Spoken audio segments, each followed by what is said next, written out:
आइए सुनते हैं वैशाख मास महात्म्य कथा में 12वें अध्याय की कथा। तो बोलिए प्रेम से भगवान विष्णु की जय, माता लक्ष्मी की जय। यम कहने लगे कि हे ब्राह्मण, मेरा सर्वनाश हो गया।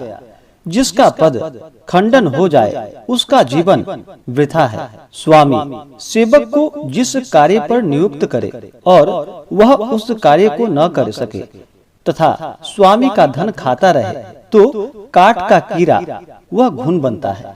जो राजा के धन को बिना काम किए खाता है वह तिर्यक योनि में 300 कल्पवास करता है। जो अपने स्वामी के कार्य को किसी प्रकार से नहीं करता वह कौवे की योनि में पड़ता है। जो अपने स्वामी के कार्य को बिगाड़ देता है वह 300 कल्प तक चूहे की योनि को प्राप्त होता है। जो कार्य करने की सामर्थ्य होने पर भी घर में बैठ जाए और स्वामी के कार्य को न करे वह बिल्ली की योनि में पड़ता है। मैं सदैव आपकी आज्ञा अनुसार कर्म करता हूँ। मैं पुण्य कर्म करने वाले को पुण्य कर्म से और पापियों को पाप कर्म से भली भांति सोच विचार कर तथा धर्म शास्त्र के जानने वाले ऋषियों ने कल्प के आदि काल में जो यातना निश्चित की वही मैं देता हूँ। अब मैं आपका कार्य नहीं कर सकता क्योंकि राजा कीर्तिमान ने यह सब कर्म नष्ट कर दिया है।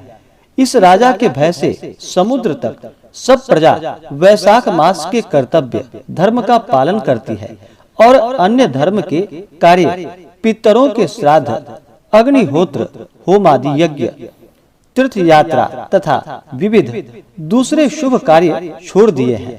योग, सांख्य, प्राणायाम करना, होम, स्वाध्याय सब कुछ छोड़कर अन्य अनेक प्रकार के पाप करके भी वैशाख मास में किए धर्मों के प्रभाव से वे वैकुंठ को चले जाते हैं।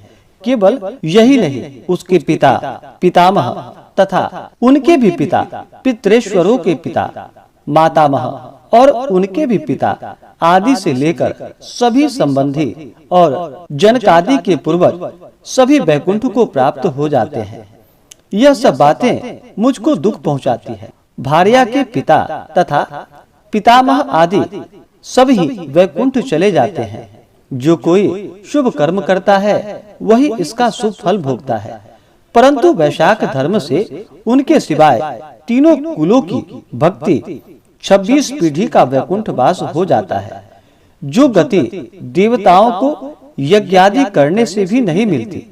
अनेकों तीर्थ की यात्रा, यज्ञ, दान, तप, व्रत, प्रयाग में मरने, रण में मरने या काशी में मरने से नहीं मिलती, वह वैशाख धर्म से सहज ही मिल जाती है। कोई केवल प्रातः काल स्नान कर भगवान का पूजन करे तथा कथा श्रवण करके अन्न दान आदि वैशाख धर्म में संपादित करे तो वैकुंठ का भी वह अधिपति बन जाता है। ऐसा प्रतीत होता है कि वैकुंठ का कोई परिमाण नहीं, जो इतने मनुष्य से भी नहीं भरा। अब मेरा कार्य न रहने में राजा को अपना शत्रु मानता हूँ, क्योंकि राजा की आज्ञा से सभी मनुष्य वैशाख धर्म का पालन कर वैकुंठ को जाने लग गए हैं। अधर्मी, पापी और कुकर्मी भी वैकुंठ वास पाने लग गए हैं। अतः इसमें संदेह नहीं कि वह राजा सारे संसार को वैकुंठ में ले जाएगा। तो फिर यह मेरी क्या आवश्यकता रह गई है। इसलिए यह आपका दंड और यह पद आपके चरणों में रखा है, इसको संभाल लीजिए।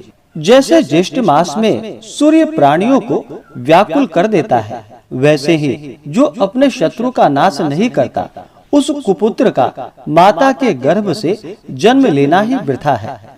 जैसे बिजली चमकती है पर उसकी कीर्ति नहीं होती। जो पुत्र अपने पिता का पाप से उद्धार नहीं करता तथा जो धर्म, अर्थ, काम और मोक्ष से विमुख होता है वह मनुष्य माता के उदर में रहकर वृथा ही उसको कष्ट देता है। वह मनुष्य में अधम होता है। इस कीर्तिमान राजा ने मेरी सब मर्यादा नष्ट भ्रष्ट कर दी है। ऐसा किसी क्षत्रिय राजा ने नहीं किया था। मैंने ऐसा परिवर्तन कभी नहीं देखा और ना ही सुना। सोहम न जानामि जगद्धीशम ऋते क्षितिशम हरित परम ततम प्रचोदयन्तम पटहम सुघोषम विलोपमानम मम वैश्यम मार्गम।